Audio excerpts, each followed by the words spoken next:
ദൈവനാമത്തിന് മഹത്വമുണ്ടായിരിക്കട്ടെ. നമ്മുടെ കർത്താവായ യേശു ക്രിസ്തുവിൻ്റെ നാമത്തിൽ എല്ലാവർക്കും എൻ്റെ സ്നേഹ വന്ദനം.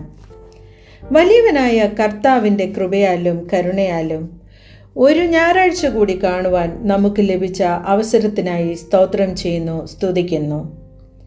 എനിക്കിങ്ങനെ ഒരു അവസരം തന്ന സെലസ്റ്റിയൽ ഹാർപ്പ് കുടുംബാംഗങ്ങളോടുള്ള നന്ദിയും സ്നേഹവും അറിയിക്കുന്നു. നവീകരണ ഞായറായ ഇന്ന് സഭയായി നമുക്ക് ചിന്തിപ്പാനുള്ള വിഷയം അനുദിനം ശുദ്ധീകരിക്കപ്പെടേണ്ട സഭ എന്നുള്ളതാണ്. അതിന് ആധാരമായി നിശ്ചയിച്ചിരിക്കുന്ന വേദഭാഗം സെയിൻറ്റ് മാർക്ക് ചാപ്റ്റർ 11 വേഴ്സസ് 15-17. അവർ യെരുശലേമിൽ എത്തിയപ്പോൾ അവൻ ദേവാലയത്തിൽ കടന്ന് ദേവാലയത്തിൽ വിൽക്കുന്നവരെയും വാങ്ങുന്നവരെയും പുറത്താക്കി തുടങ്ങി. പൊൻവാണിഭക്കാരുടെ മേശകളെയും പ്രാക്കളെ വിൽക്കുന്നവരുടെ പീഠങ്ങളെയും മറിച്ചിട്ട് കളഞ്ഞു. ആരും ദേവാലയത്തിൽ കൂടി ഒരു വസ്തുവും കൊണ്ടുപോകുവാൻ സമ്മതിച്ചില്ല. പിന്നെ അവരെ ഉപദേശിച്ചു, എൻ്റെ ആലയം സകല ജാതികൾക്കും പ്രാർത്ഥനാലയം എന്ന് വിളിക്കപ്പെടുമെന്ന് എഴുതിയിരിക്കുന്നില്ലയോ? നിങ്ങളോ അതിനെ കള്ളന്മാരുടെ ഗുഹയാക്കി തീർത്തു എന്ന് പറഞ്ഞു. യേശു കർത്താവിൻ്റെ പരസ്യ ശുശ്രൂഷയുടെ കാലത്തെ ശ്രദ്ധേയമായ ഒരു സംഭവമാണ് ഈ ഭാഗത്ത് നാം കാണുന്നത്. ദേവാലയ ശുദ്ധീകരണം. വിശുദ്ധ ആരാധനയ്ക്കായി വേർതിരിക്കപ്പെട്ട ദേവാലയത്തെ കച്ചവട കേന്ദ്രമാക്കിയിരിക്കുന്നു. സാധനങ്ങൾ വാങ്ങുവാനും വിൽക്കുവാനുമുള്ള ഇടമായി ദേവാലയം മാറിയിരിക്കുന്നു. രോഷാകുലനാകുന്ന യേശു കർത്താവ് അവരെ ശാസിച്ച് പുറത്താക്കിയ ശേഷം അവരെ ഉപദേശിക്കുന്നു. നമുക്കേവർക്കും സുപരിചിതമായ വേദഭാഗമാണിത്. എൻ്റെ ആലയം സകല ജാതികൾക്കും പ്രാർത്ഥനാലയം എന്ന് വിളിക്കപ്പെടും എന്ന് എഴുതിയിരിക്കുന്നില്ലയോ? നിങ്ങളോ അതിനെ കള്ളന്മാരുടെ ഗുഹയാക്കി തീർത്തു. പഴയ നിയമ വേദപുസ്തകത്തിലും ദേവാലയ ശുദ്ധീകരണം നാം കാണുന്നു.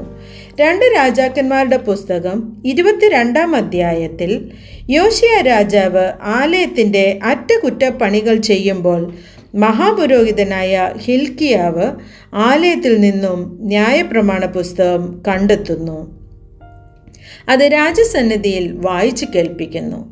2 രാജാക്കന്മാരുടെ പുസ്തകം 23-ാം അധ്യായം 3 മുതൽ 6 വരെയുള്ള വാക്യങ്ങൾ.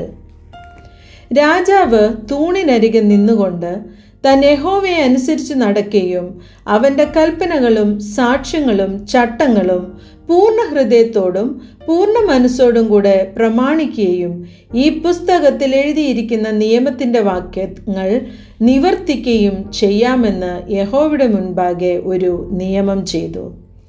ജനമൊക്കെയും ഈ നിയമത്തിൽ യോജിച്ചു. രാജാവ് മഹാപുരോഹിതനായ ഹിൽക്കിയാവോടും 2-ാം തരത്തിലുള്ള പുരോഹിതന്മാരോടും വാതിൽ കാവൽക്കാരോടും ബാലിനും അശേരയ്ക്കും ആകാശത്തിലെ സർവ്വസൈന്യത്തിനും വേണ്ടി ഉണ്ടാക്കിയ ഉപകരണങ്ങളൊക്കെയും യഹോവയുടെ മന്ദിരത്തിൽ നിന്ന് പുറത്തു കൊണ്ടുപോകുവാൻ കൽപ്പിച്ചു. യെരുശലേമിന് പുറത്ത് കിദ്രോൻ പ്രദേശത്ത് വെച്ച് അവയെ ചുട്ട് ചാരം ബേഥേലിലേക്ക് കൊണ്ടുപോയി. യഹൂദ പട്ടണങ്ങളിലും യെരുശലേമിൻ്റെ ചുറ്റിലുമുള്ള പൂജാഗിരികളിൽ ധൂപം കാട്ടുവാൻ യഹൂദ രാജാക്കന്മാർ നിയമിച്ചിരുന്ന പൂജാഗിരികളെയും ബാലിനും സൂര്യനും ചന്ദ്രനും ഗ്രഹങ്ങൾക്കും ആകാശത്തിലെ സർവ്വസൈന്യത്തിനും ധൂപം കാട്ടിയവരെയും അവൻ നീക്കിക്കളഞ്ഞു. അശേര പ്രതിഷ്ഠയെയും അവൻ യഹോവയുടെ ആലയത്തിൽ നിന്ന് യെരുശലേമിന് പുറത്ത് കിദ്രോൻ തോട്ടിങ്കിലേക്ക് കൊണ്ടുചെന്ന് കിദ്രോൻ താഴ്വരയിൽ വെച്ച് ചുട്ട് പൊടിയാക്കി. യോശിയ രാജാവിനെ കുറിച്ച് വേദപുസ്തകത്തിൽ രേഖപ്പെടുത്തിയിരിക്കുന്നത്, അവൻ യഹോവയ്ക്ക് പ്രസാദമായുള്ളത് ചെയ്തു, തൻ്റെ പിതാവായ ദാവീദിൻ്റെ വഴിയിലൊക്കെയും വലത്തോട്ടും ഇടത്തോട്ടും മാറാതെ നടന്നു എന്നാണ്. വിശുദ്ധമായി സൂക്ഷിക്കേണ്ട ദൈവത്തിൻ്റെ ആലയം സ്വാർത്ഥ താൽപ്പര്യങ്ങൾക്കും ലാഭത്തിനുമായി ഉപയോഗിക്കരുത്. നാം ഓരോരുത്തരും ദൈവത്തിൻ്റെ മന്ദിരമാണ്. അപ്പോസ്തലനായ വിശുദ്ധ പൗലോസ് കൊരിന്ത്യർക്ക് എഴുതിയ ലേഖനം 3-ാം അധ്യായം 16-17 വാക്യങ്ങൾ. നിങ്ങൾ ദൈവത്തിൻ്റെ മന്ദിരമെന്നും ദൈവത്തിൻ്റെ ആത്മാവ് നിങ്ങളിൽ വസിക്കുന്നുവെന്നും അറിയുന്നില്ലയോ? ദൈവത്തിൻ്റെ മന്ദിരം നശിപ്പിക്കുന്നവനെ ദൈവം നശിപ്പിക്കും. ദൈവത്തിൻ്റെ മന്ദിരം വിശുദ്ധമല്ലോ, നിങ്ങളും അങ്ങനെ തന്നെ. 1 കൊരിന്ത്യർ 6:19.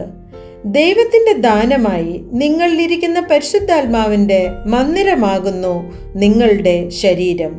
ആകയാൽ നിങ്ങളുടെ ശരീരം കൊണ്ട് ദൈവത്തെ മഹത്വപ്പെടുത്തുവീൻ. നാം ഓരോരുത്തരും ദൈവത്തിൻ്റെ മന്ദിരമാകുന്നു. ദൈവത്തിൻ്റെ മന്ദിരമായ നാം എല്ലാവരും ഉൾപ്പെട്ടതാണ് നമ്മുടെ സഭ. ഈ സഭ അനുദിനം ശുദ്ധീകരിക്കപ്പെടണം. 3 ചിന്തകൾ പങ്കുവയ്ക്കുവാൻ ആഗ്രഹിക്കുന്നു. ഒന്നാമതായി, ലോകവിചാരങ്ങൾക്ക് അപ്പുറം ദൈവവിചാരം ഏറ്റെടുക്കണം.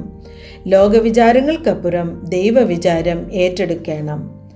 സ്വാർത്ഥത, ലാഭചിന്ത മുതലായ ലൗകിക ചിന്തകൾ വെടിഞ്ഞ് ഗലാത്യർ 5:23-22 വാക്യങ്ങളിൽ പറയുന്നത് പോലെ ആത്മാവിൻ്റെ ഫലമോ സ്നേഹം, സന്തോഷം, സമാധാനം, ദീർഘക്ഷമ, ദയ, പരോപകാരം, വിശ്വസ്തത, സൗമ്യത, ഇന്ദ്രിയജയം, ഈ വകയ്ക്ക് വിരോധമായി ഒരു ന്യായപ്രമാണവുമില്ല. ആത്മാവിനാൽ നാം ജീവിക്കുന്നുവെങ്കിൽ ആത്മാവിനെ അനുസരിച്ച് നടക്കുകയും ചെയ്യണം. വചനം വായിച്ച് പഠിച്ച് പരിശുദ്ധാത്മാവിൻ്റെ അഭിഷേകം പ്രാപിച്ച് ശരിയും തെറ്റും എന്തെന്ന് തിരിച്ചറിഞ്ഞ് നാം അനുദിനം വളരണം. ദൈവ ഇഷ്ടം നമ്മിൽ നിറവേറാൻ നാം നമ്മെ തന്നെ കർത്താവിൻ്റെ സന്നിധിയിൽ ഏൽപ്പിച്ചു കൊടുക്കണം. ലോകവും അതിൻ്റെ മോഹവും ഒഴിഞ്ഞു പോകും, ദൈവേഷ്ടം ചെയ്യുന്നവനോ എന്നേക്കും ഇരിക്കുന്നു. രണ്ടാമതായി, കാലാനുസൃതമായും ദൈവവചനാനുസൃതമായും പുതുക്കപ്പെടണം. കാലാനുസൃതമായും ദൈവവചനാനുസൃതമായും പുതുക്കപ്പെടണം. നാം കാലാനുസൃതമായി പുതുക്കപ്പെടേണ്ടത് അത്യാവശ്യമാണ്.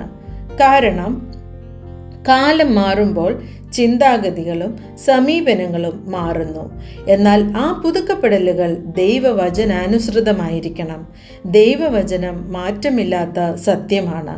അപ്പോസ്തലനായ പൗലോസ് റോമർക്ക് എഴുതിയ ലേഖനം 12-1-2 വാക്യങ്ങൾ: നിങ്ങൾ ബുദ്ധിയുള്ള ആരാധനയായി നിങ്ങളുടെ ശരീരങ്ങളെ ജീവനും വിശുദ്ധിയും ദൈവത്തിന് പ്രസാദവുമുള്ള യാഗമായി അർപ്പിപ്പീൻ.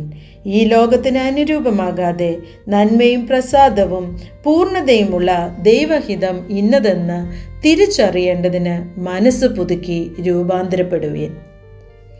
മൂന്നാമതായി, ദൈവജനത്തിന് ശരിയായ ദിശാബോധം നൽകണം. ദൈവജനത്തിന് ശരിയായ ദിശാബോധം ഉണ്ടാകണം. ദൈവവചനം ഏതാത്മാവിനാൽ എഴുതിയോ അതേ ആത്മാവിനാൽ നാം ഉൾക്കൊണ്ട് ശുദ്ധീകരണവും പുതുക്കവും പ്രാപിക്കണം. സങ്കീർത്തനം 119:105: നിന്റെ വചനം എൻ്റെ കാലിന് ദീപവും എൻ്റെ പാതയ്ക്ക് പ്രകാശവുമാകുന്നു. അപ്പോസ്തല പ്രവർത്തികൾ 16-5-10 വരെയുള്ള വാക്യങ്ങൾ നാം വായിക്കുമ്പോൾ പൗലോസ് അപ്പോസ്തലൻ തൻ്റെ മിഷണറി യാത്രയിൽ പരിശുദ്ധാത്മാവ് വിലക്കുകയാൽ അവർ ആസ്യയിൽ വചനം പ്രസംഗിക്കുവാൻ പോയില്ല എന്ന് എഴുതിയിരിക്കുന്നു. എന്നാൽ മക്കദോന്യയ്ക്ക് കടന്നു വന്ന് സുവിശേഷം അറിയിപ്പാൻ തന്നോട് അപേക്ഷിക്കുന്നതിനായി ദർശനം കണ്ട് അവിടേക്ക് പോകുന്നു. ആഴത്തിലുള്ള പ്രാർത്ഥനയിലൂടെ പരിശുദ്ധാത്മാവിൻ്റെ ശക്തി നാം പ്രാപിക്കുമ്പോൾ സത്യത്തിൻ്റെ ആത്മാവ് നമ്മെ സകല സത്യത്തിലും വഴി നടത്തും. ലോകവിചാരങ്ങൾക്കപ്പുറം ദൈവവിചാരങ്ങൾ ഏറ്റെടുത്ത് കാലാനുസൃതമായും ദൈവവചനാനുസൃതമായും പുതുക്കപ്പെട്ട് പൂർവ്വ മാതാപിതാക്കന്മാരുടെ വിശ്വാസവും പ്രത്യാശയും വിശുദ്ധിയും തലമുറകളിലേക്ക് പകരപ്പെട്ട് ദേശത്ത് സാക്ഷ്യമുള്ളവരായി നാം ജീവിക്കണം. നാമും നമ്മുടെ കുടുംബവും നമ്മുടെ സഭയും സകല ജാതികൾക്കും പ്രാർത്ഥനാലയമാകണം. യേശു കർത്താവിൻ്റെ മാതൃകയ്ക്ക് കീഴ്പ്പെട്ട് ദൈവിക വിചാരങ്ങൾ ഏറ്റെടുത്ത് അനുദിനം നവീകരിക്കപ്പെട്ട് ദൈവിക ദിശാബോധമുള്ളവരായി നാം തീരുവാൻ ദൈവത്തിൻ്റെ പരിശുദ്ധാത്മാവ് നമ്മെ ഓരോരുത്തരെയും സഹായിക്കട്ടെ എന്ന് പ്രാർത്ഥിക്കുന്നു. പൂർണ്ണ ഹൃദയത്തോടെ യഹോവയിൽ ആശ്രയിക്കുക. സ്വന്തം വിവേകത്തിൽ ഊന്നരുത്. നിന്റെ എല്ലാ വഴികളിലും അവനെ നനച്ചുകൊള്ളുക. അവൻ നിന്റെ പാതകളെ നേരെയാക്കും. സദൃശ്യവാക്യങ്ങൾ 3, 5, 6 വാക്യങ്ങൾ. ഈ വചനങ്ങളാൽ ദൈവം നമ്മെ നടത്തുമാറാകട്ടെ. ആമേൻ.